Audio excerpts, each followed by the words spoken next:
Dans mon quartier général de campagne, dans mon QG, il y a un certain nombre d'affiches de films. Pourquoi ? Parce que dans chaque campagne, j'ai voulu marquer mon amour pour le 7e art et donner une affiche de film à chacun de mes piliers de campagne. On a Patrick Stefanini qui est le dernier des Jedi. On a Florence Portelli, ma porte-parole, A Star is Born, Alexandra Dublanche, mon autre porte-parole, $1 Million Baby, parce que c'est elle qui était en charge beaucoup du programme économique. Hélène Calmejane, In the Mood for Love, qui va bientôt se marier. On avait Pierre Licia, The Artist. On avait Les Hommes du Président, c'était toute l'équipe des jeunes. Et Igor Mitrofanov, Ghostwriter. Alors, chacun a la sienne, j'ai les miennes, bien sûr. On m'a offert le Président, d'Henri Verneuil, avec Jean Gabin, un film magnifique sur le pouvoir et l'honnêteté et la lutte contre la corruption. Et puis, il y a Maître Yoda, parce que la force doit être avec nous. Et Maître Yoda, c'était l'affiche qu'on m'avait offerte pour ma campagne victorieuse de 2015 au régional. Maître Yoda incarnait la sagesse qui doit être celle du candidat en campagne face à tous les aléas de cette période très, très tourmentée. Et puis il y a Mommy de Xavier Dolan, qui parle de l'amour inconditionnel d'une mère pour son fils atteint de troubles d'hyperactivité et qui rencontre énormément de difficultés. Il y a Bette Davis, qui est mon actrice fétiche et l'héroïne d'un des plus beaux films du cinéma américain, All About Eve, qui parle de l'ambition, qui parle de l'art et qui parle aussi de comment vieillir, comment affronter l'âge qui vient pour une grande actrice comme Bette Davis. Dans mon QG, il y a aussi une dédicace à laquelle je tiens particulièrement, qui est la dédicace que m'a faite Spike Lee sur une affiche de She's Got to Have It de Nola Darling en français. She's Got to Have It, une vraie devise de campagne à l'américaine. Mais l'affiche qui trône juste devant mon bureau, c'est Invictus de Clint Eastwood, une magnifique histoire, l'histoire de l'équipe sud-africaine de rugby qui a réconcilié et fait l'unité d'un pays après l'élection justement de Nelson Mandela. Donc tout un symbole. Invictus, on n'est jamais vaincu. Le cinéma, c'était effectivement dès l'enfance Truffaut. C'était les 400 coups, c'était La femme d'à côté avec l'inoubliable Fanny Ardant, Gérard Depardieu, Le dernier métro. Et puis c'était Rohmer avec sa finesse, avec la fragilité, avec ses acteurs qui montraient la ville nouvelle de Cergy Pontoise, Lucchini, la découverte de Fabrice Lucchini. Rohmer, Truffaut, et puis évidemment tous les cinémas contemporains, les cinémas populaires, avec Michel Audiard et ses répliques, les tontons flingueurs, on va le pulvériser façon puzzle, tu connais pas Raoul, des répliques cultes. Et puis ensuite est arrivé le Splendide avec Le Père Noël est une ordure, avec Les Bronzés, tout ce cinéma populaire que je mets à côté du cinéma d'auteur, parce que les deux sont importants. Les deux ont un rôle, et un rôle de ciment social, et disent long sur l'état de la société. Aujourd'hui, c'est Jacques Audiard, Michel Hazanavicius, Albert Dupontel, qui sont mes cinéastes préférés, mes cinéastes français préférés. Il y a aussi les cinémas d'ailleurs, parce que quand on aime le cinéma, c'est aussi pour découvrir le monde, c'est aussi pour s'ouvrir au monde. Il y a Almodovar et ses magnifiques Mers parallèles que je viens d'aller voir il y a quelques jours. Il y a Visconti, Fellini, le cinéma italien, qui est tellement proche et tellement différent du nôtre, Le guépard, c'est inoubliable, il faut que tout change pour que rien ne change. C'est quasiment un slogan politique, ça pourrait nous inspirer.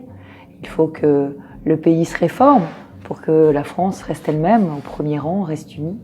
Il y a le cinéma japonais, avec mon cinéaste, un de mes cinéastes préférés, Koreeda, qui a fait le magnifique Tel père, tel fils, tel père, tel fils. C'est un peu La vie est un long fleuve tranquille à la mode japonaise. C'est un échange d'enfants dans deux familles japonaises. Et comme La vie est un long fleuve tranquille, eh bien, l'imbroglio se révèle extraordinairement touchant. Et puis, il y a Une affaire de famille, qui est l'un de ces films les plus connus, qui raconte aussi une famille cabossée, recomposée, avec des enfants à la rue, et un enfant kidnappé. Donc, sans doute l'un des cinéastes qui parle avec le plus de délicatesse de la famille.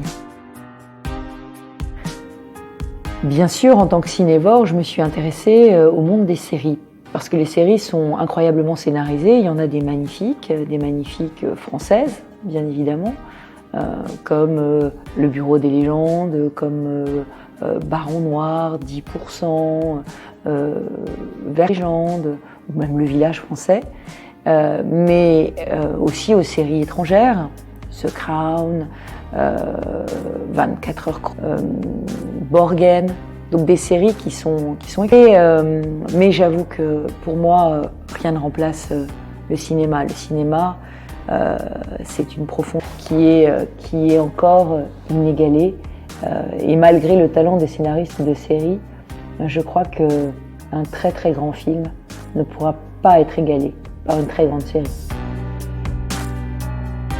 Si on évoque les plateformes de streaming comme Netflix ou d'autres, Amazon, ce qui me gêne dans ces plateformes, c'est le repliement qu'elles induisent sur soi-même. Ce que j'aime dans la salle de cinéma, c'est quelque chose d'irremplaçable. La salle de cinéma, si on y réfléchit bien, avec le stade, c'est l'un des rares endroits où tous les Français se retrouvent, quelle que soit leur classe sociale, quelles que soient leurs origines, quelles que soient leurs croyances. Ils se retrouvent tous dans la même salle, ils sont à égalité et ils vont tous communier dans le même spectacle. Qu'est-ce qu'il y a de plus démocratique que la salle de cinéma ? Je ne veux pas une France confinée. Je veux qu'après le Covid, eh bien, la France s'ouvre et la France se retrouve et elle se retrouvera en communion dans la culture. Si je fais de la politique aujourd'hui, c'est parce que il y a 25 ans, on m'a refusé le poste de mes rêves parce que j'étais enceinte. On m'a proposé de devenir numéro 2 du Centre national de la cinématographie, qui est un magnifique organisme qui finance tout le cinéma français. Et j'avais très très envie de ce poste. Et si j'avais pris ce poste, eh bien sans doute aurais-je fait une carrière intégralement dans le monde culturel. Mais il se trouve que par honnêteté vis-à-vis de la personne qui voulait me recruter, je lui ai dit que j'étais enceinte de 3 mois et il ne m'a plus jamais rappelé. Et puis un jour, eh bien, Jacques Chirac a perdu les élections. Et ce jour-là, j'ai décidé de m'engager en politique. Et je lui ai envoyé une lettre et je lui ai proposé de rejoindre son cabinet. C'était au lendemain de la dissolution ratée de 1997. Et donc, eh bien, j'ai changé complètement de voie. Je me suis engagée auprès de cet homme qui venait de tout perdre parce que je ne croyais pas dans la France de Lionel Jospin et que je voulais l'aider à reconquérir le pouvoir. Je crois qu'il n'y a pas de grand président de la République ou de grande présidente sans une grande politique culturelle. Pourquoi ? Parce que le défi du prochain quinquennat, ça va être de refaire nation. Nous sommes tous différents. Est-ce que nous, Français, nous avons encore envie de vivre ensemble ? Et pour qu'on vive ensemble, il faut quelque chose qui nous cimente. Et la culture, c'est notre ciment. La culture, c'est de l'émotion. La culture, c'est de la sensibilité. La culture, c'est la découverte de l'autre. Par la culture, on arrive à transmettre énormément de valeurs. On arrive à faire toucher du doigt les problèmes de société. On arrive à les rendre sensibles. Et on arrive aussi à s'élever et à élever des jeunes, à éduquer. Donc je crois que qu'une présidente cinéphile à l'Élysée, c'est un projet culturel par école, par collège, par lycée. C'est faire de l'éducation artistique et culturelle vraiment le pilier de la politique culturelle. C'est mettre un artiste vivant auprès de chaque établissement scolaire, de façon à ce que les jeunes non seulement apprennent notre culture, nos racines, mais aussi soient en lien avec le monde de la création. Moi, je veux que la France soit le pays des jeunes créateurs et de la jeune création. Je ne veux pas qu'on soit uniquement le pays de la culture installée. Donc je veux qu'on vienne en aide par le biais de bourses, par le biais de résidences d'artistes, aux artistes du monde entier pour qu'ils puissent venir créer en France. C'est la politique que j'ai menée dans la région Île-de-France, c'est celle que je veux mener pour la France.